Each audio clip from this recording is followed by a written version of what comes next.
Now you see people are talking about lizard people and time travel and it's ridiculous. Yeah. Weather machines and all this other stuff. It's silly. And here's the amazing thing. What? At the end of that rainbow, at the end of that train of logic, that train of thought, at the end, the people that are pushing that narrative will then say it isn't even about the Jews at all, but it's about something else.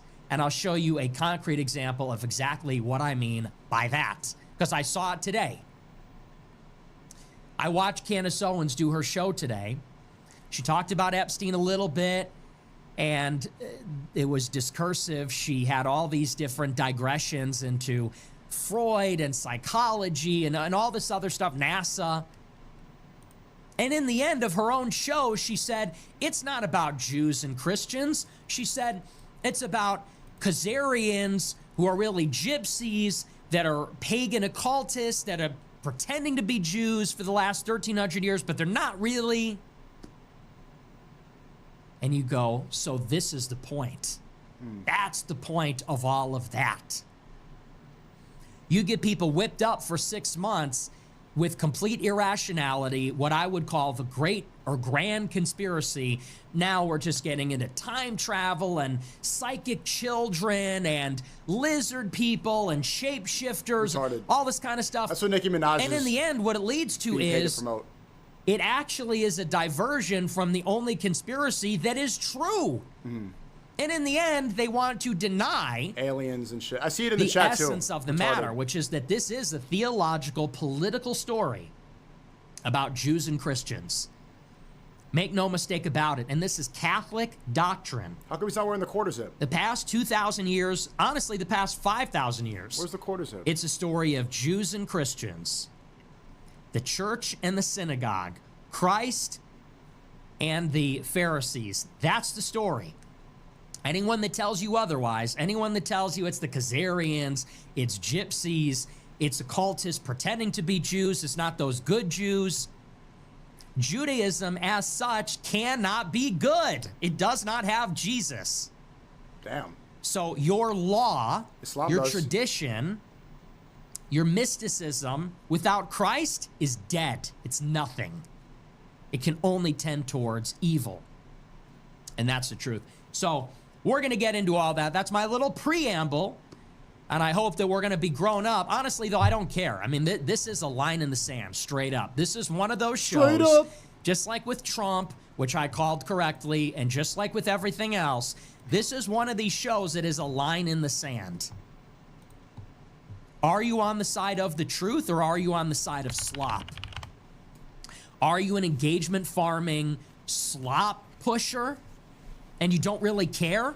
You know, for example, I did a show about this last week, and I'm spitting pure facts, and I have people saying, well, this isn't a good look. I saw SNEAKO say, well, this is bad optics. Uh-oh. So you're saying that we should lie? You're saying that we should, out of a sense of shame or because of where the public opinion is, we should lie? There's more important things We to should focus create on. propaganda? No, I'm sorry. I didn't sacrifice everything to start lying now. It's not lying. It's choosing. I didn't sacrifice a career and all the rest of it to tell the truth.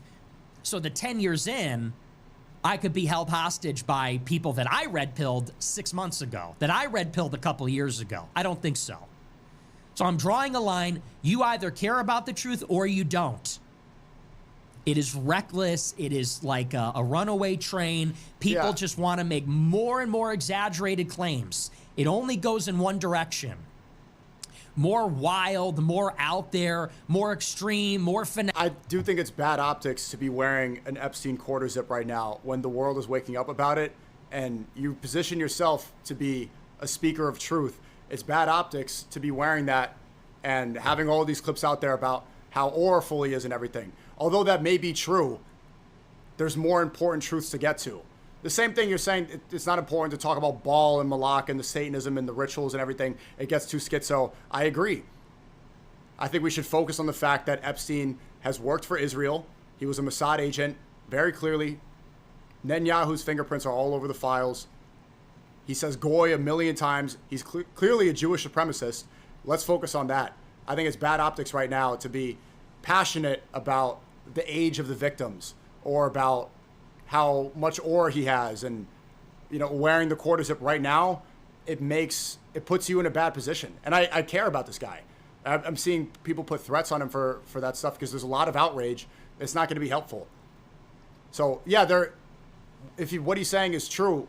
Let's focus on the most important aspect of this right now, rather than trying to make him seem like a cool person, especially when this is now become socially acceptable within the subconscious. Now people think that this is something normal, when 15, 20 years ago, this would have seemed insane to even insinuate that there was an Israeli blackmail operation on an island to get girls tortured and to compromise politicians. You would have been hospitalized for insinuating that. Now that's true. And this is going to have a lasting effect on culture and on people now that this has been normalized. I saw people criticizing Brad for saying that we should have public executions because it's going to, traumatize people. This is a trauma impact on the zeitgeist. The same way COVID was. This changes culture. This changes the way people think and interact. More crazy, and there's no limiting principle. Time travel, sure, why not? Psychic children, hey, why the fuck not? We're already there. Lizard people, sure, throw that in there too. There's no limiting principle. It just goes up and up and up, up and away. And I'm telling you this, if you want to actually achieve our goals, the truth is important. And, we're just not winning with a message that is totally insane like that. That is irrational, that is, based in this kind of wild conjecture. Intelligent people don't go for this sort of stuff because intelligent people care about the truth. And the other line, aside from that, like I said, it is, as I talked about with Tucker Carlson, as I talked about with Candace Owens, Ian Carroll, Dave Smith, I talked about during the generational run, I talked about this with all those people. This is the other line. What is the essence of what we're talking about? What is the thing at the bottom of it all? What is the nucleus of all of this? Because me, I'm a Catholic. I am a Christian. And I really believe that as Catholics, it's Christ at the center versus everything. And it seems that our primary foe, the primary foil and dialectic in the history of the church, is those wayward Jews. The Pharisees that had Christ killed, the Pharisees that were driven from Israel, the Pharisees that then created this breakaway religion, which we now call Talmudic Judaism or mystical Judaism. That is truly the dialectic. It is between Catholics and Jews. It is an ethnic, political, and theological battle between Israel and Rome, between Israel and the nations, between Jacob and Esau, church and synagogue. You have everybody else on the other side that is liberal. Fundamentally, they are liberal. They see everything through an individualist lens, and they do not want to put the blame on the Jews or Judaism as such or Jewish peoplehood. And so what you hear from them all the time, the common refrain, is it's got nothing to do with Jews, it's Israel. As a matter of fact, it has nothing to do with Israel, it has to do with Israel's government. This is the refrain that you hear from Tucker, Ian Carroll, Candace Owens, all of these, Johnny-come-lately anti-Semites, all of these red-pilled yesterday people. You'll hear this refrain, it's not Jews, it's Zionists, it's not Jews, it's Israel. It's not even Israel, it's the Likud party, it's Netanyahu, it's Israel's government. The other thing that you will hear all the time, what about those good Jews like Dave Smith? Cenk Uygur and Tucker talked about it last week. Candace Owens grilled me about this. What about Dave Smith? Let me tell you something. As Christians, we don't view the world through the lens of individualism. We're not individualists. We don't believe that everybody's an individual. We believe that everybody is a person. Okay? The abstraction of an individual, I'm an individual, you're an individual, we all have rights, we should be judged individually. This is a liberal proposition. This is a liberal blank slate idea. Catholics believe in persons. What's the difference? A person is bound. They don't just have rights, they have obligations. And they exist socially and relationally. We don't believe that an individual is the fundamental unit of society. Society's not organized on the basis of individuals. It's organized on the basis of families that contain distinct persons. A husband, a wife, a child. There we go. We're back on time. Families are actually the central building block, not individuals. Families comprised of persons, not individuals that are atomic and exist in a vacuum, have neither a beginning nor an end, are not bookended, are not related in any way to other people. We believe in families. What does that mean? It means that Dave Smith might have the right views on the war in Gaza, but he's got, I think, a Jewish wife, and he's got Jewish kids, necessarily. He's got a Jewish family. He's got Jewish parents. Came from a Jewish community. So these attitudes that come from this tribe, that come from this nation, even if a particular person might disagree with one or another thing, as a group, in general, the generality, they're colored by these attitudes, by a particular culture. And so whenever people try to say, really the world is about good people versus bad people, it's about good Christians, good Jews, and good Muslims against the bad people that have infiltrated all the religions, this is a liberal idea. This is not a Christian idea. It's not a Catholic idea. It's a load of garbage. And I'm drawing a line. No, sorry. It is the Jews. Here on this show, it is the Jews. It is a story of Christians and Jews. That is the issue. It is Jewish peoplehood. It ain't anybody else. Yeah. Okay, I see where he's coming from, but he also said on that stream we did the other week, it's like, do you worship a Jew? He said, yep, Jesus Christ. So it's the Jews, but you worship one. You know, don't you see how that can be people find that a contradiction? And we have seen that over and over and over again. The culprit is AIPAC, ADL, World Jewish Congress, B'nai B'rith. It's these types of groups. It is the Jewish state of Israel. It's Jewish billionaires. That's what it is. I will hear no more of this. It's not a battle between monotheistic religions. It's about the Satanists in every religion and the good people in the other religions. There's nothing Christian about this idea.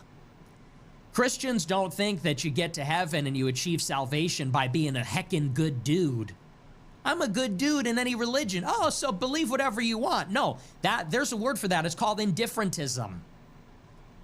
No one gets to the Father except through Christ. Not Muslims, not Jews, not Buddhists, not Hindus, not non-dualistic Easterners, Taoists. No one gets to the Father except through Christ. And without that light shining from the Father through the Son, proceeding through the Holy Spirit, without that light shining into everything that we do, the world becomes corrupted. Like everything that is created, it dies. It goes away. So I don't buy into this. We're all just going to join up together. It's Basim Youssef and Dave Smith and the good Christians versus the Satanists and all our religions. That's like global religion stuff. That's like universal religion, indifferentism. That's a load of shit. Well, so I don't buy. So what are you trying to, like, Christians are the only one, like, into that? No, I believe that religions can coexist.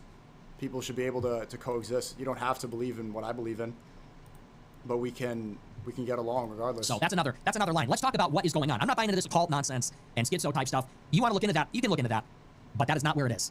So anyway, that's going to be our show. We're also going to talk, if we have time, about the situation in Iran. There's been some major developments. Looks like there's going to be a meeting this Friday between Steve Witkoff and Iran's foreign minister Araghchi, and it appears as though Trump is looking for an off-ramp. So, as always, Trump has issued these maximalist demands, gunboat diplomacy. We've got the aircraft carrier. We're locked and loaded. But it's not going to be enough. Iran is not backing down. They're threatening a regional war. The United States is not really going to be able to defend themselves. It's going to be a brutal, protracted conflict that we're really not ready for. And so now it looks like Trump is trying to buy himself some time or maybe get out of this one. So if we have time, we'll talk about that too. Should be a pretty good show. Before we get into it, I want to remind you to smash the follow button on Rumble, smash the like button, leave a comment. Let me know what you think about the show. Tell me in the comments. I'm not going to read them, though. You know what the comments are? These comments are an abundance of goyim. I don't even read my comments because it's just an abundance of goyim. Seriously? Yeah. Goyim. Can you believe it? I don't even read them. Goyim talk, I'm not listening. But anyway, so that's that. Remember to check out our store, Fuentes.store. We're selling our brand new America First quarter zip. Very controversial. Everybody's mad about the quarter zip. It's just an 80% cotton, 20% polyester blend. It can't hurt you. It's just a shirt. It can't hurt you. I see people are saying, he needs to apologize. You need to leave. It's like, apologize to who? For what? It's a shirt. People are saying, you need to apologize. Who would I even apologize to? Maybe the victims? It's a shirt. We're selling a shirt. But I'm not demanding an apology. We stitched a design onto a shirt and then we sold it. People are saying, apologize to who? Who do I need to explain that one to me? The families of the victims? Apologize, my ass. And you know how this shows, this is why goyim are fuck niggas. Shut your goyim ass up, fuck nigga. Shut your goyim ass up, fuck nigga. You want to know why goyim are fuck niggas? Because goyim will make fun of the Holocaust every day like it's going out of style. 6 million, more like 271,000, am I right? Lampshades and bars of soap, my ass. Okay, people did die, though. Okay, like, I don't think that 6 million died.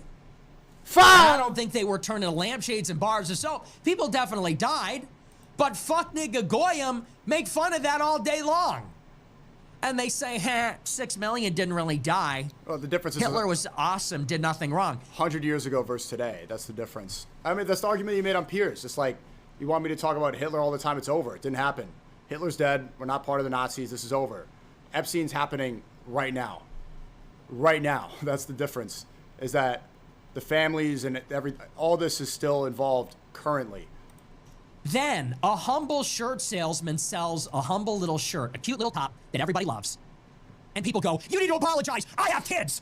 I have kids, and this shirt offends me. It's like, okay. No, he shouldn't have to apologize. You know, Jews have grandparents. It's called jokes, bro.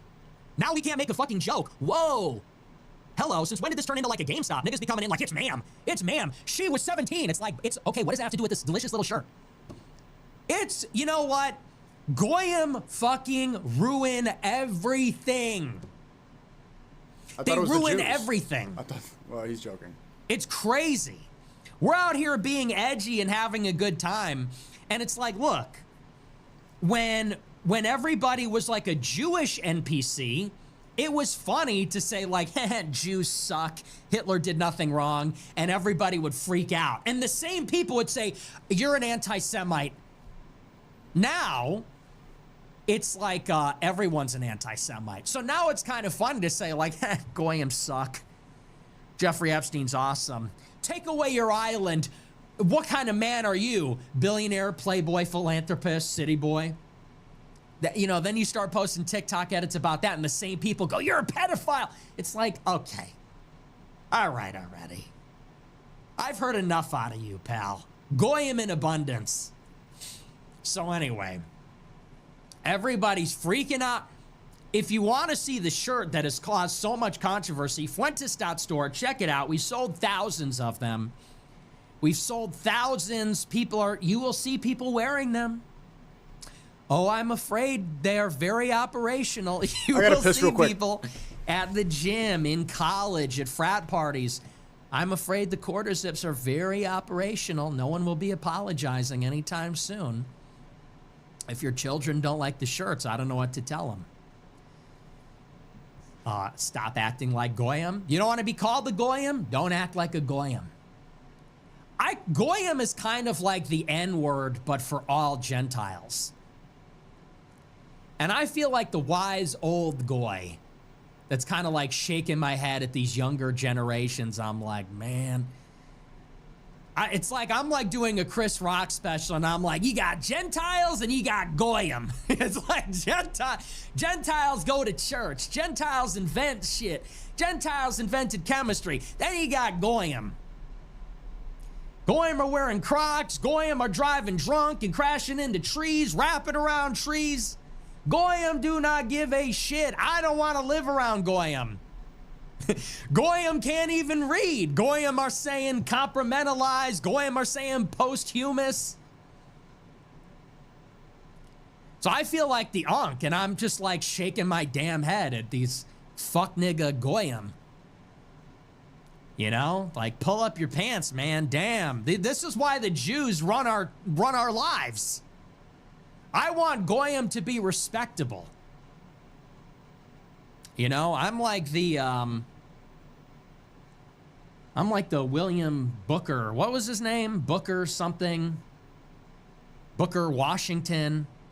I'm like the Booker Washington of Goyim, you know. I'd want everybody to just be educated and improve themselves. Stop, you know. Anyway. But that's that. Fuentes.store, check it out. We got the hats. We got, you know, if you don't like the quarter zip, fine. Just get the hat instead. Get the hoodies. It's all there, America First. Subscribe to the website, AmericaFirst.plus. If you want to support us, best way to support is subscribe, AmericaFirst.plus. $15 a month. Oy vey. You get access to the archive, everything I've ever done in MP3 format as well. $100 a month, you get to be in a group chat with me. I'm hanging out in there. We are venting about the Goyim. You know, we're talking all the dirty little stuff that goes on behind the scenes. AmericaFirst.plus, check it out. Okay, with that, we're going to dive into the show. All right, enough plugs, huh? So, of course, our first story here, we're going to get right into it with these Epstein files. I have to tell you, it has really been annoying, okay? I'm just being honest. I'm going to give you my honest feelings as I always do. You got Jew fatigue. He's just tired of... I have seen nothing but slop, pure slop, for the past like 5 days, and I'm at my limit. It's all the same people posting all the same garbage, and it's just engagement bait.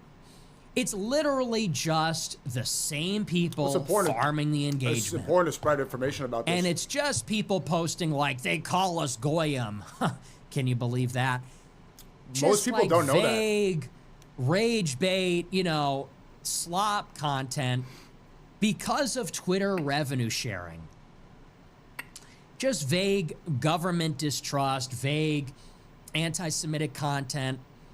And I'm just at my limit with all of it. I think it's self-serving. I think he's been in this for a long time.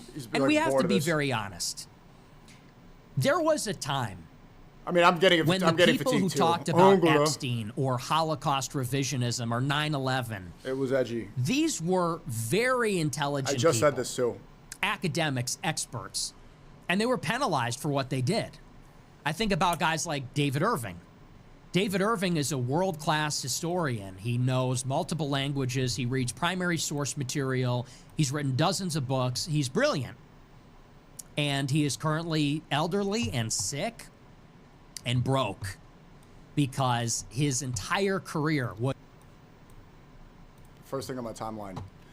Epstein tied young girls 11, 13, spread out on the floor and burned them with a magnifying glass. Files extract. This is from the FBI. Jeffrey Epstein torturing a young woman with a magnifying glass. Date of birth sent Martin a piece of video what appears to be a young white female aged 11 to 13 years old with dark-colored hair, tied down and naked. The victim is tied to the ground and spread eagle with a man who appears to be Jeffrey Epstein holding a magnifying glass with a claw and burning the victim. Martin described the video as being blurry. However, the male subject appeared to be a very large man with gray hair, wearing jeans, a short-sleeved black shirt, and white tennis shoes. Martin stated that Facebook would not take the video down. In the frame of the video, it says Epstein. However, the video is blurry.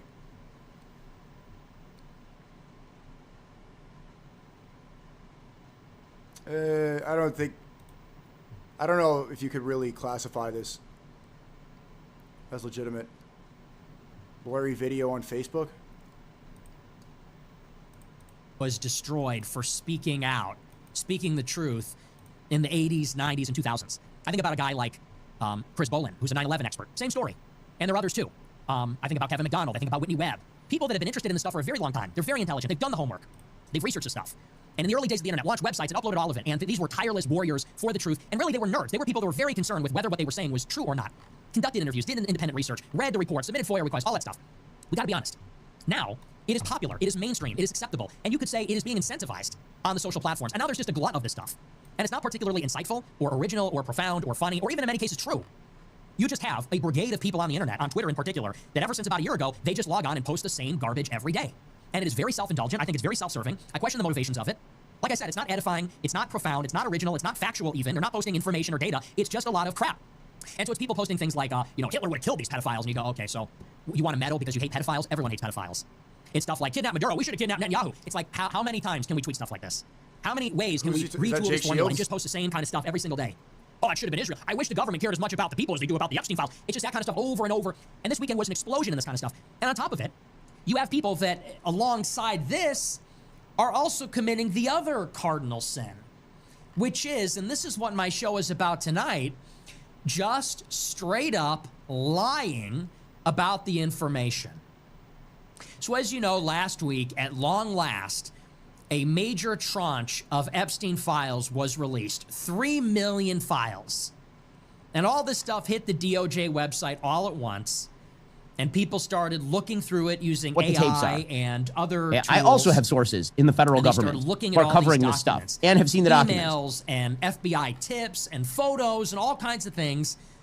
And as soon as the FBI files went up, this stuff immediately started finding its way all over social media. And let's talk a little bit first about Epstein. And like I said earlier about these two Epsteins.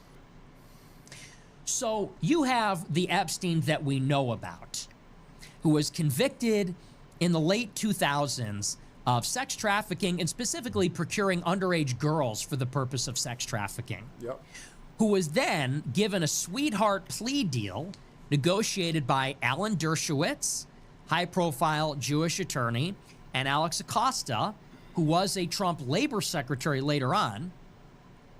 And the sweetheart plea deal had him only serving a little bit more than a year in prison for what was widely considered to be a very severe crime, a massive and widespread blackmail ring, potentially, but certainly sex trafficking, in particular of hundreds, maybe thousands of underage girls.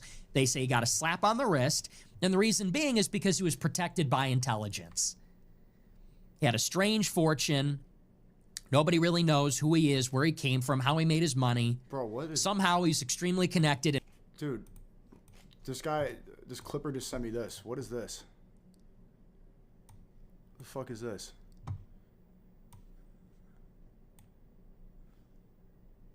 What is that? And very rich, got busted and caught red-handed, somehow was able to evade persecution. They didn't throw the book at him, and he made it out. Well, they came back at him with even more charges later on. He mysteriously dies in prison. People speculate he was killed to cover up the secrets that he held. And in other words, he might rat on all of his clients, all the people he was involved with in order to get off the hook in his prosecution. That's the story that we know about Jeffrey Epstein. And so to put it succinctly, the idea was he's got a private island, a private plane. He's trafficking thousands of underage girls.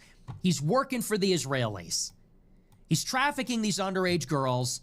He was put in a position to do this by wealthy financiers and other connectors so that he could get powerful people compromised on tape, having sex with minors so that he can be their handler on behalf of the state of Israel.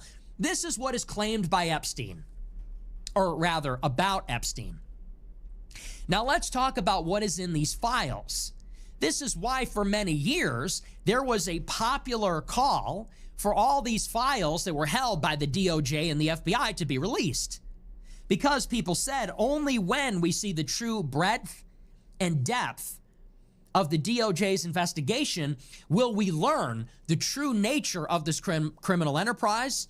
Only then will we know the names of the accomplices, will we know the names of those that were compromised. You guys are doing the third world shit in the chat that he's talking about. Epstein had Aurora, Gay Fuentes. It's Aura, not Aurora. Are you from India? And who their handlers were. Aurora? And who was orchestrating all of this. This was the call. Release those files, and then we will learn the true secret of our government and how things really work in the power structure. Okay, well, they released these 3 million files that everybody wanted, that everybody was clamoring for. And let's be very honest. Let's be brutally honest here about the files. There is no smoking gun. Just isn't. We have emails, we have photos, we have a lot of things. There's a lot of stuff in there that's pretty damning. And there's a lot of stuff in there that's suspicious.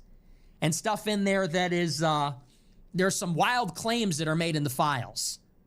But if you believe that the Israeli government is directing Epstein to traffic minors, to get powerful people blackmailed and then hold this over them, you just don't find a lot of explicit talk of this in the files.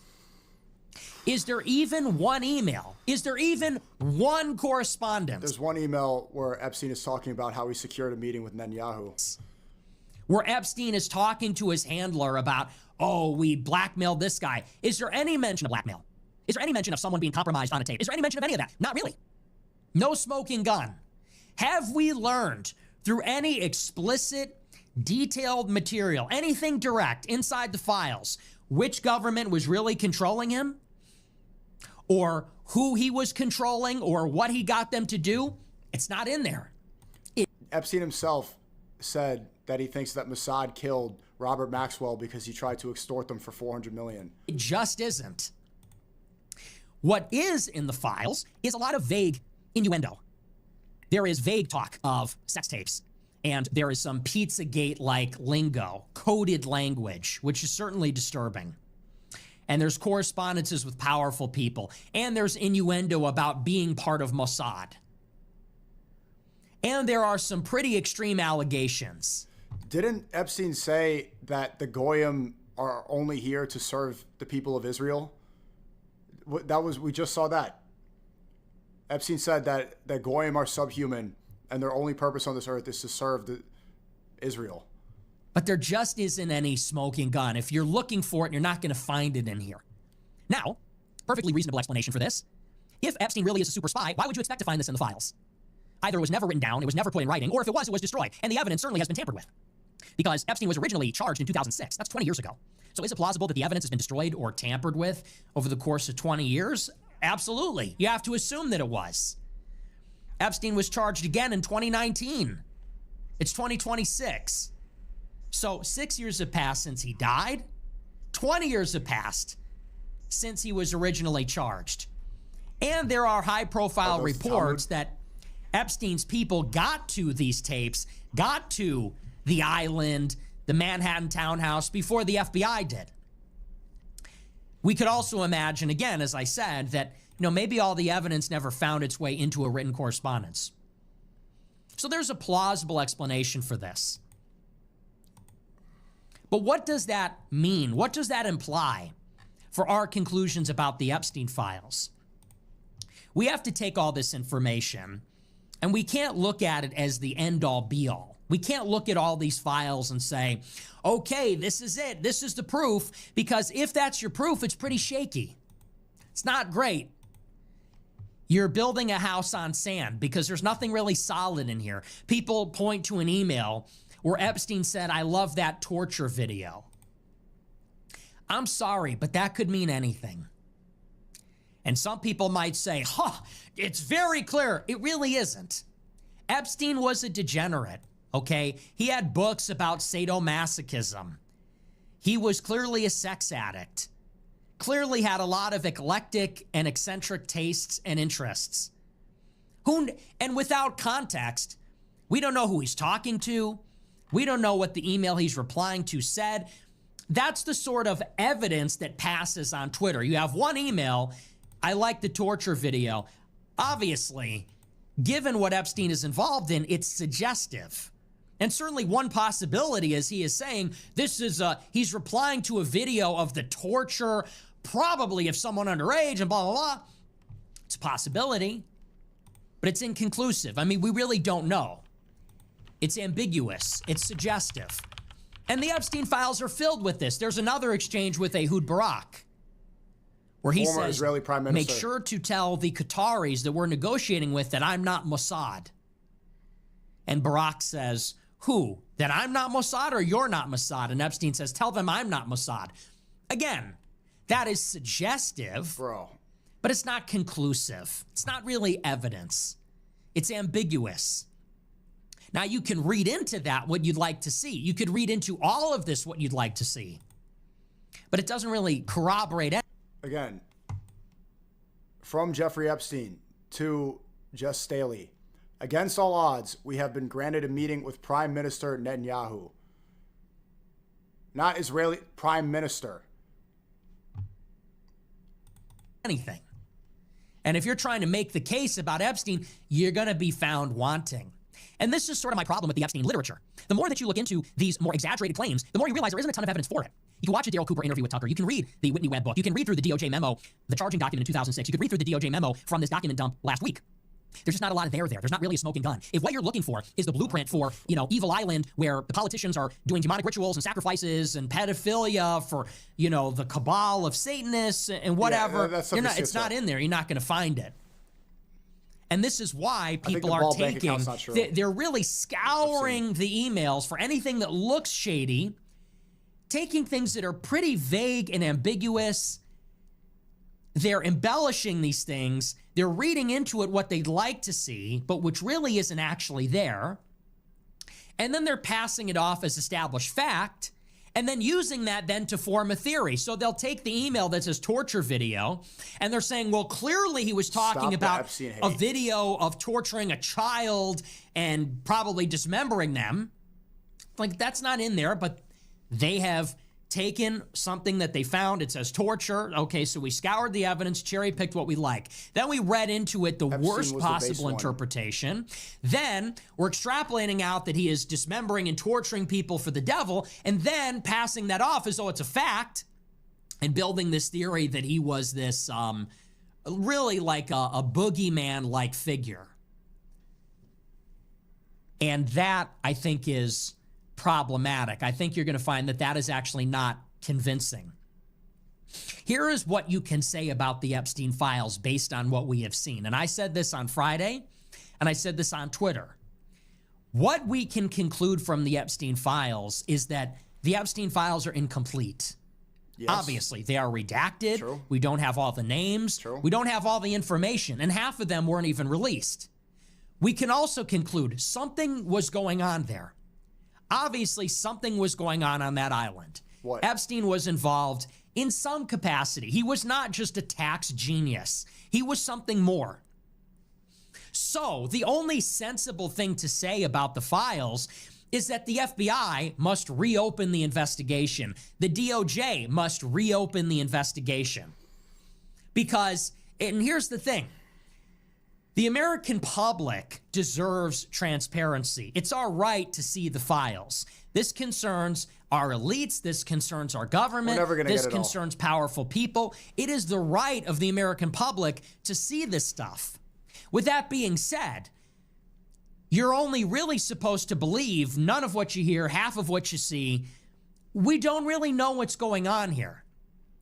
So much of it is incomplete, inconclusive, ambiguous. These are 20-year-old files. I don't know. I mean, does he need a bloody fingerprint? Does he need fingerprints on a gun? Does he need, some girl's panties with blood? I don't understand. Is that not enough? Saying that he's going to meet with Netanyahu, Ehud Barak visiting 30 times, Robert Maxwell showing up passed away after demanding that he should get $400 million from Mossad. Robert Maxwell's connection to that's literally Ghislaine Maxwell's father. How would he even know all this information? And we're only seeing something that we're being shown. And we really have no power to follow up. We don't have subpoena power like Congress does. We can't call a subcommittee, you and I. We don't have the power to go to a judge and get a warrant. We can't compel anybody to have an interview. We can't charge people. That's the FBI's job. That's the DOJ's job. And so for me, what is very clear is what must happen next. Okay, so there's no smoking gun here. And as I said on Friday, the files ask more questions than they answer. They create more questions than they actually answer. We don't really have any clearer picture of what's happening than we did 2 weeks ago. What we do have, though, are leads. We have names. We have some idea of what's going on. Now it's the DOJ's job to actually follow the lead. There should now be a mandate for the DOJ and for the FBI to actually investigate the people that are named and some of the claims that are made inside the files, whether that's Trump or George W. Bush or Bill Gates, Howard Lutnick. All these people need to be investigated. So as far as I'm concerned, this is the beginning, not the end.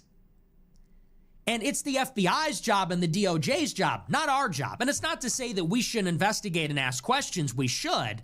But we should recognize the limits of it and not get carried away. Because here's sort of the problem.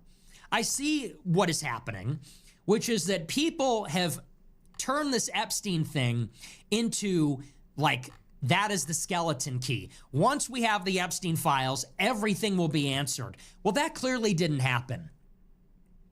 Now, if your whole theory and worldview is resting on these files that prove everything, you're going to be found wanting. You're going to actually look stupid. If 2 weeks ago you were saying, well, just wait until the Epstein files come out, then we'll know that Israel's really doing it with blackmail and they did it on the island, there's not a lot there in the files. So if you're resting your whole case on that, it's going to be weak. I mean, why would they leave a smoking gun in there? If they're intentionally releasing it, why would they leave absolute conclusive evidence? Of course, they're going to allow for some speculation. That's why you see Piers Morgan defending, saying it was Russia now. Epstein files release Epstein sharing an image with Tommy Robinson, who had praised elsewhere. Yeah, Epstein was celebrating Tommy Robinson.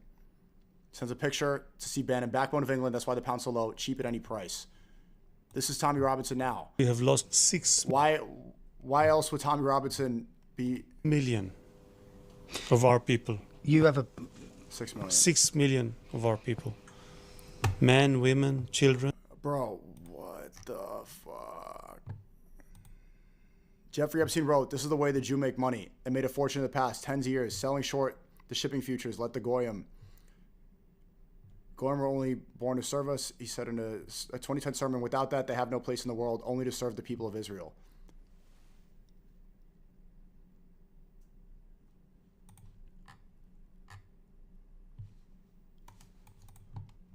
And I think actually what the file dump does is it sucks a lot of the energy out of it.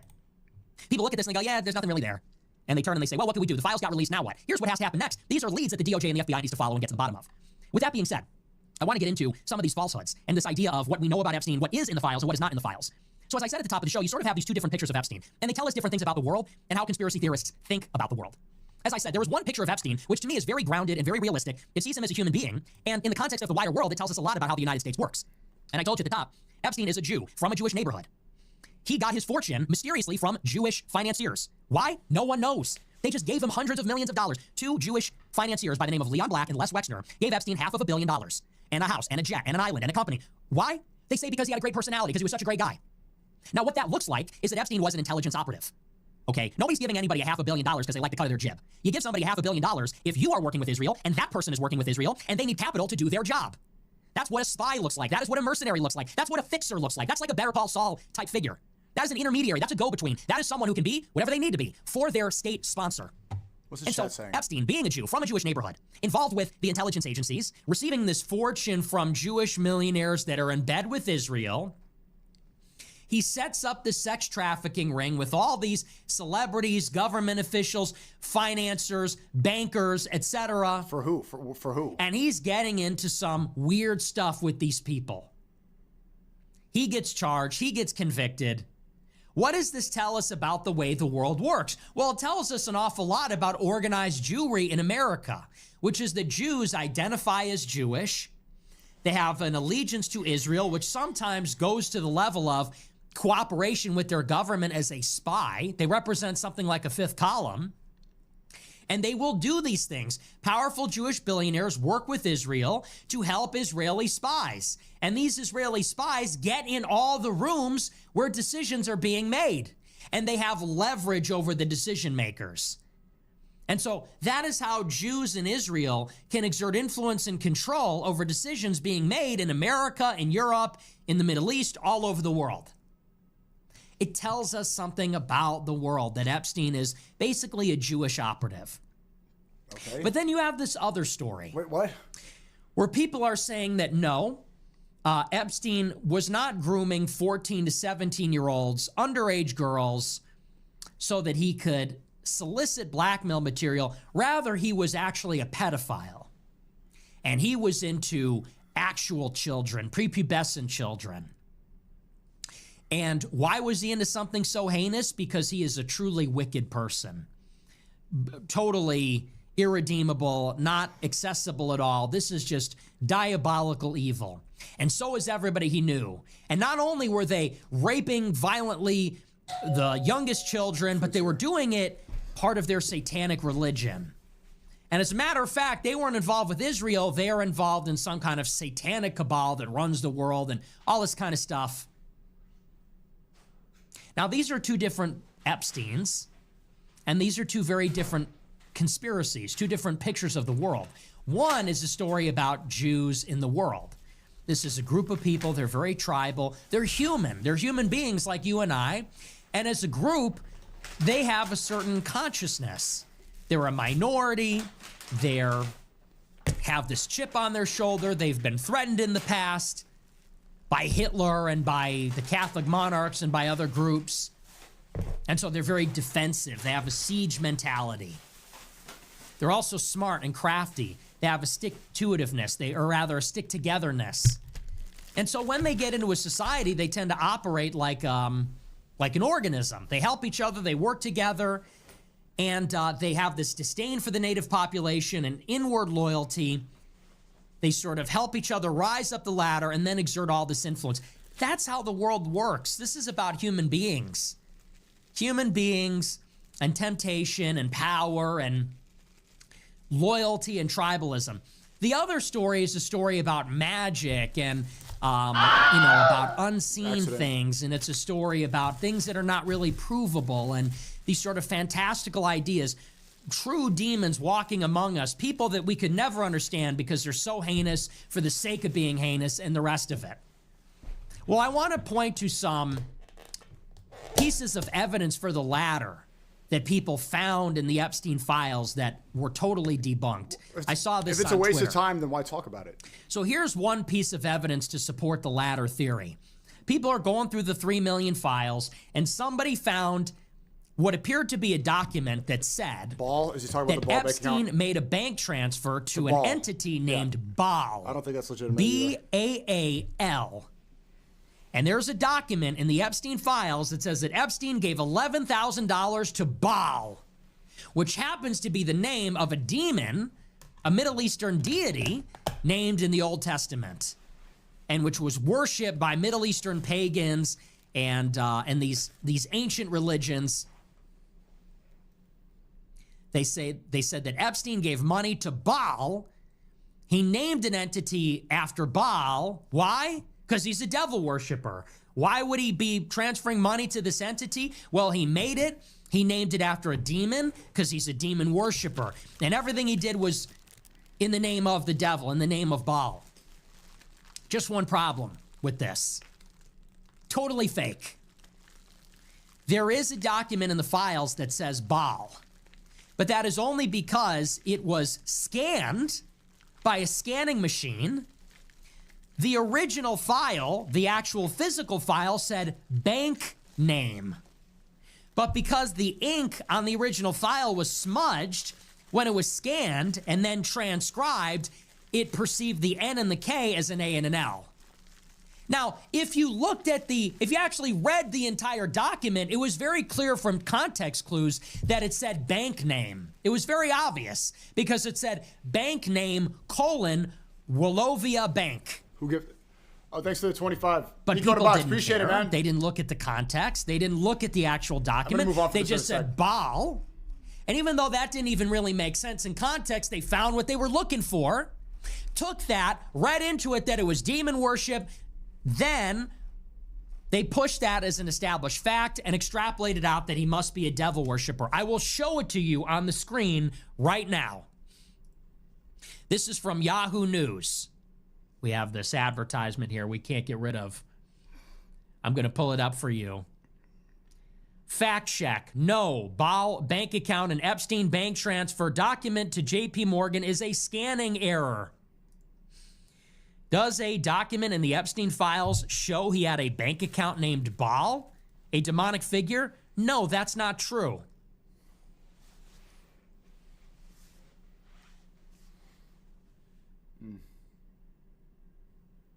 Oh, did Mossad get him? Oh, they're all, the chat's, yeah, it's fucked up. Yes. I'll zoom in. Oh, wow. Stream frozen. It was Baal. Baal did it. Well, it looks like we lost frames there for a second. I think we're good now, though, so just refresh. Now, in context, if you're reading this document, what does this obviously mean? Rumble. If you read Baal name, Wachovia Bank, what do you think this means?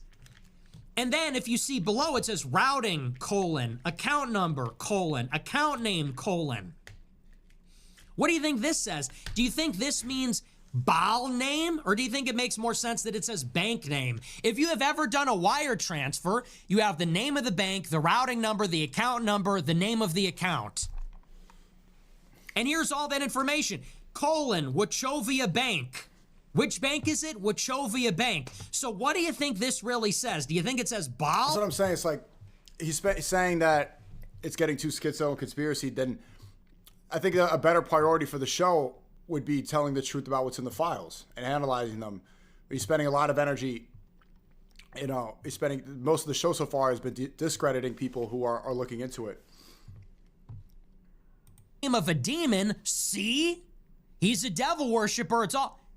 If you said that and I retorted and said, you know, it probably says bank name, you would say I sold out. You would say that I took the $7,000. You would say I'm defending Epstein. Okay, just one problem. We have the original document. A 245 Groiper, you said Nick's just a weirdo. Honestly, I'm off it.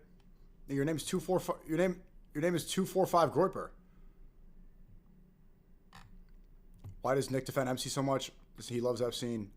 Nick is brainwashed every... Oh, man. Your name is Groiper. Next to the 5. Oh, okay. This is the original document that was scanned. Or I should say, this is another similar document from the same tranche. It's the same thing. It says bank name, SEB Vilnius Banks. Swift code, bank code, account name. So again, here you have one of the documents that was scanned. It looks like a photocopy. Bank name, Yeah, he's going to probably go on this for a while. I think the rest of the show is going to be discrediting the schizo stuff. But yeah, I disagree. I think that there's, I don't know what more conclusive evidence he needs to conclusively say that Epstein worked for Israel. I don't know what he was looking for. It looks pretty clear to me. You know, somebody who's working for Qatar or working for Russia is not meeting with Ehud Barak 30 times. Is not saying that he's meeting with Prime Minister Netanyahu. Is not bragging about Jew night and talking about all the WASP girls he's going to bring on Yom Kippur to the island. It seems like there's only one Jewish state. Who else would he be working for? Robert Maxwell as well. Like, all this stuff is conclusive enough for me. I don't think that makes it conspiracy minded. Obviously, they're not going to leave, you know, a bloody napkin or a literal smoking gun in there. Why would they do that? Especially if we realize that they've had these files for several years, almost a decade. They choose to release it right now with enough speculation to leave it up for interpretation. But to me, I think it's clear enough. It's definitely clear enough. Yeah, so I don't know. What do you guys think? One, did Epstein work? Did Epstein work for Israel? Did Epstein work for Israel? Did he work for? You could put two if he didn't. One, he worked for Israel. Two, he didn't. He guided by the truth. If you posted this, you were wrong. This is not evidence. Okay. We cannot draw conclusions based on faulty premises, based on faulty evidence, based on things that are provably not real. Here's another one. This is Ryan Dawson. Ugh. So Ryan Dawson posts a picture of me wearing the Epstein quarter zip. Ugh. Epstein wearing the quarter zip. And me. And then he posts these photos. Forgive me, they're graphic. This is AI. This is not real. Of this little girl with Epstein. This is just false, too. You know, he loves to brag about how long he's been doing this. This is a photo of Epstein with Ghislaine Maxwell, and it's photoshopped to be a girl. 1.2 million views, 36,000 likes. Yeah, great optics. Okay, just one problem. 1 million people now think that I'm great. Did you know that? 1 million people think I'm supporting Epstein. This image on the bottom right is an AI edited image. That's a fake it makes me look bad. How do we know that? It does. Yeah, it makes me look bad. Yeah, it does. I know. Fucking. This one. This is the original image on the left.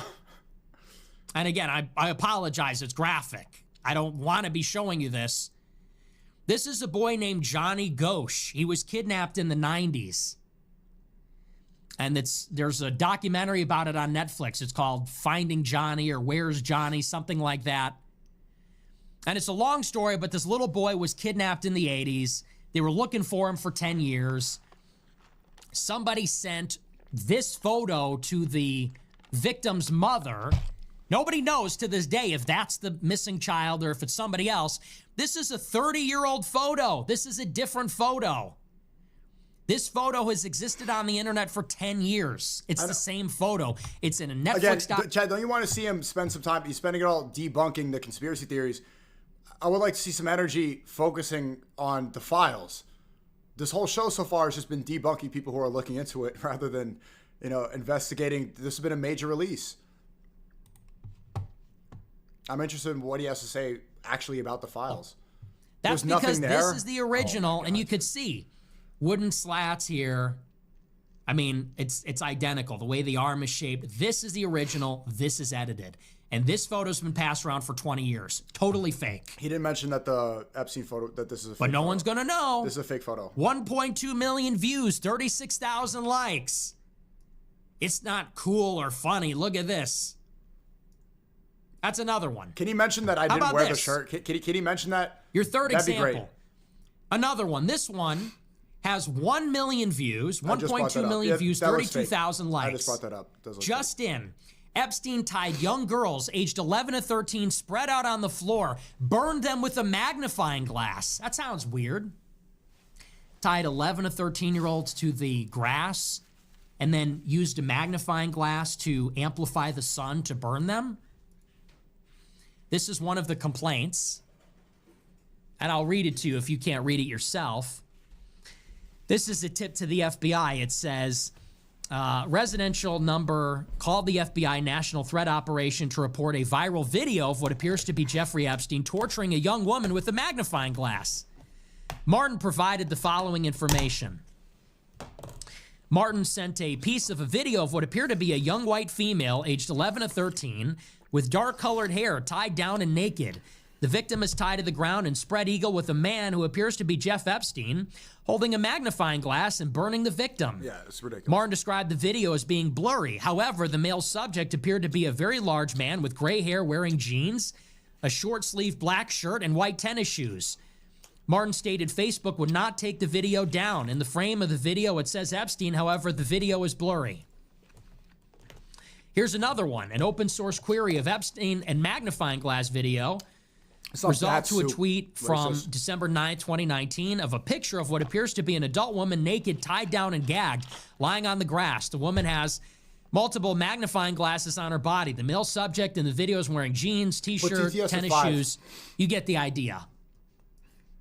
Well, here's a proposed community note.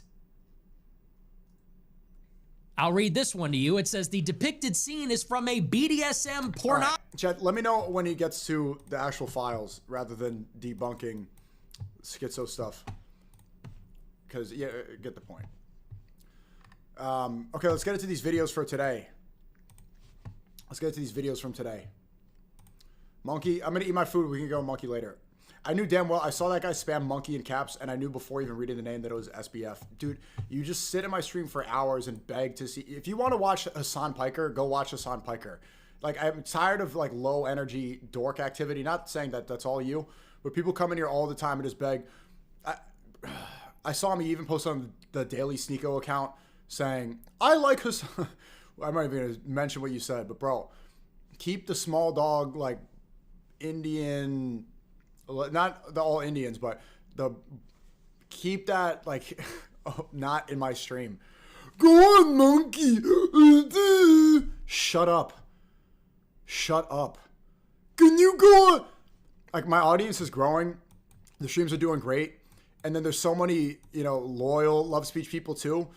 It's funny because like the new people that are coming in, they're like, oh, I want to learn about the Epstein files. I want to see the connections. Can you, oh, this is interesting. And then the people who are posting in the community the most in Discord and TwitterCom, who have been around for years, they're like, can you go call Sarah? And the new comers in, I have a lot of new viewers. They're like, what the fuck is this kid? Like, what is your community? What is this?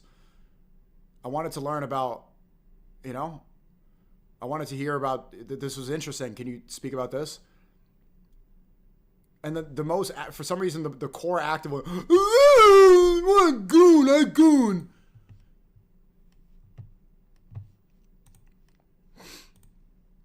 Okay. I want to see this video. The worst of the Epstein files are corrupt files. This is a breakdown of the files.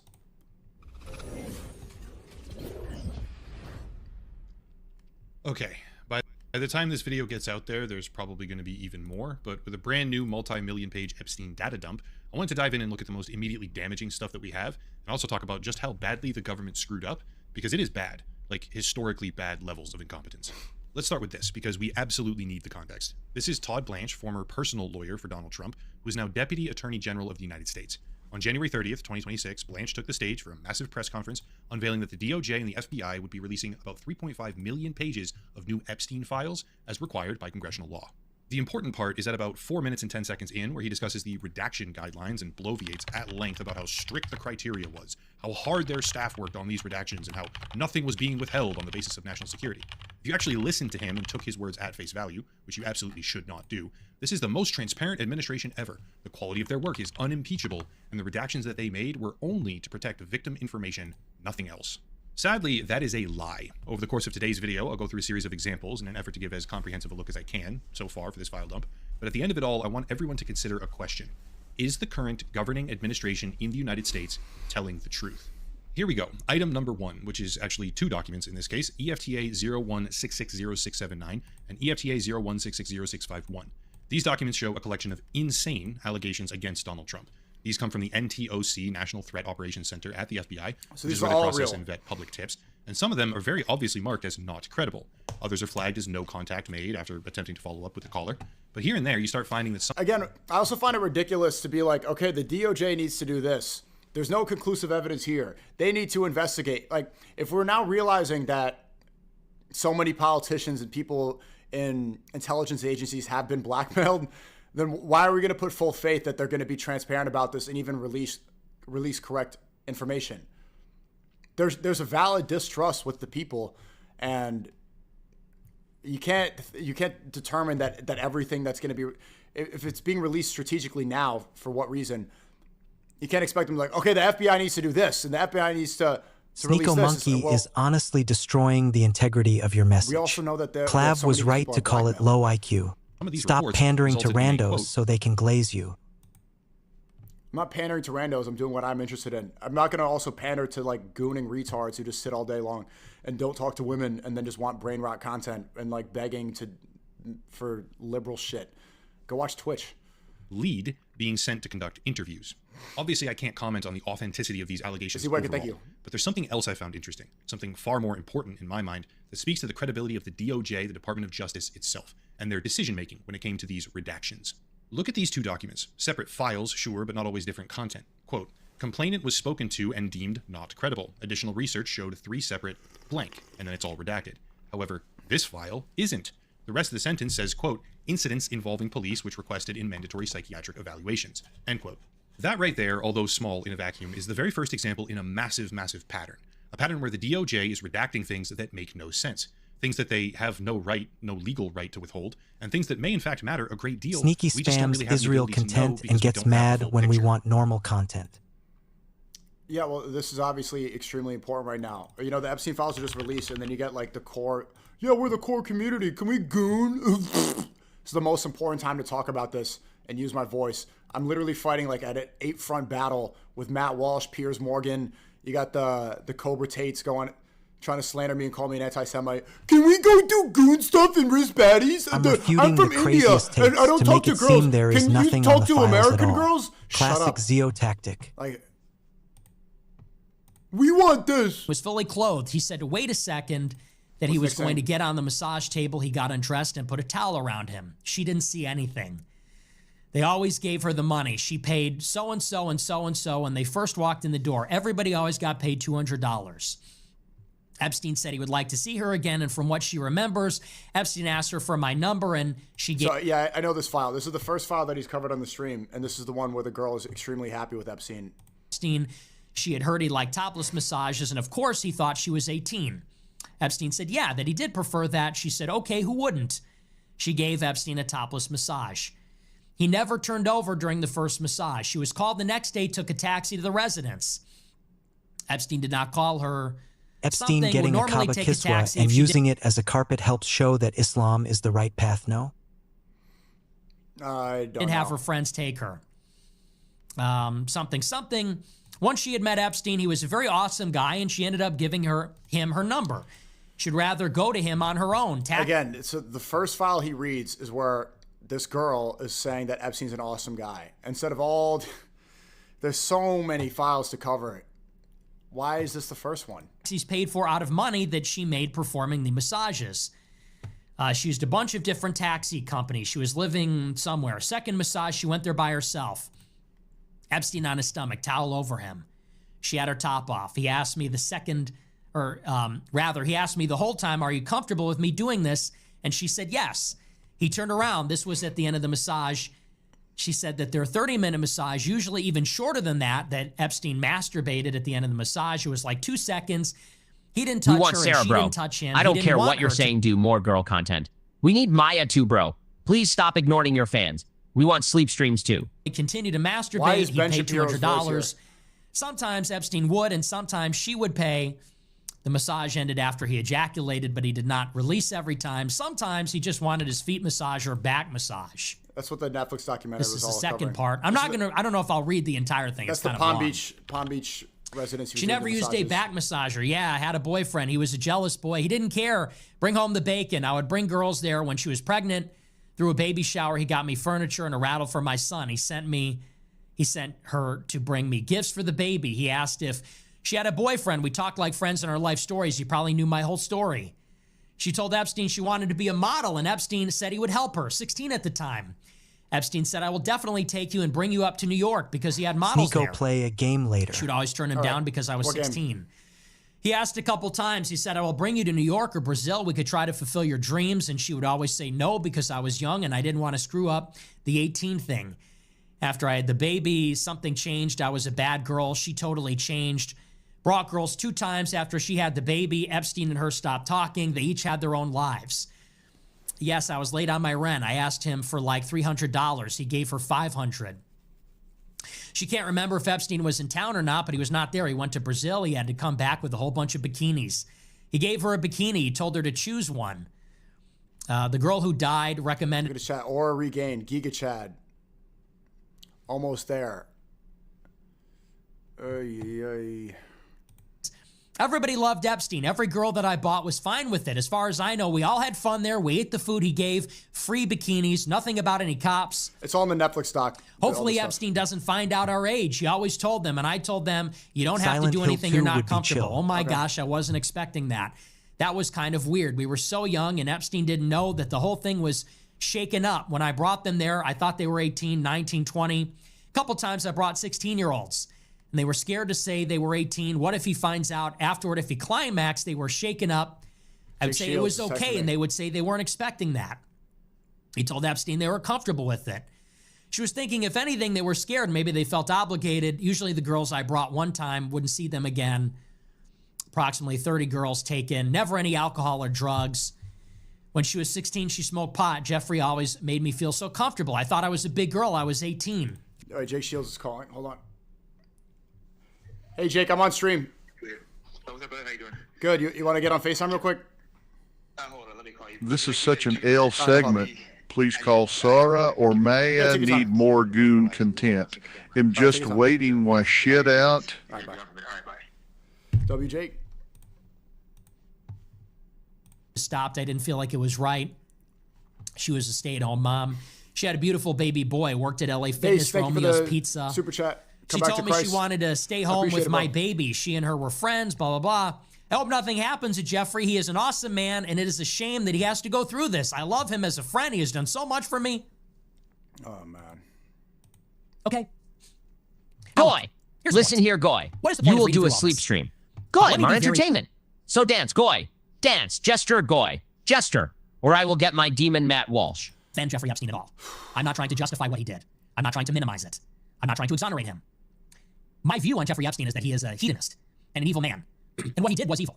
Did he work for Israel? Let's talk about what he did. Did he work for Israel? He groomed teenage girls into erotic massages and in some cases sex. The ages were 14 to 17. Out of hundreds of interviews, thousands of potential victims, this is the age bracket that we get. This is what is proven. This is what is corroborated. This is still heinous. This is still an evil and a heinous crime. Why?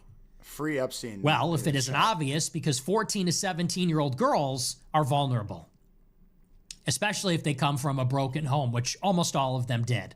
All had money problems, family problems. These are vulnerable young women. And they would take advantage of that. From poor socioeconomic... Every pimp knows that the easiest girls to manipulate are ones without fathers or without a good upbringing, and poor girls. So women who are immature, psychologically vulnerable... If you really think about already it, in a we're two vulnerable sides for the same position, coin. are being manipulated. That's what that is. It's called grooming. And grooming is wrong for a reason. It's wrong because women have a hard time saying no. Because women are naturally afraid because they're weak. This political slop content is so And there's all mid. sorts of biological and social reasons. Women don't like to say no. And women are very emotional and grow attached, especially young women. And so a young woman who gets turned on to this kind of life is manipulatable. Is she freely choosing? Not completely. Because there is an asymmetry. An older person, a person of means, has an advantage over an immature younger person, a teenager, and a poor person. So Epstein is taking advantage. And that is abuse. For who, though? These girls are losing their innocence. They're effectively becoming prostitutes for a pimp. And you could call this the lover boy method. Epstein, of course, is being very kind and generous and giving them money. But he is taking from them, taking their innocence. It is exploitative. He is exploiting them. For who? For their bodies, for their sex. And this is quite literally the selling your I have soul. proof It's you the view deal with about the Action devil. Man is watch collab with him. They're giving up their innocence, giving up their purity, their chastity in exchange for money. And they think that Epstein's their friend. He's not their friend. He's not a good guy. That's not a good person. That's a predator. That is somebody that is preying on vulnerable young women that don't know any better. Oh, thanks, man. And he knows what he's doing.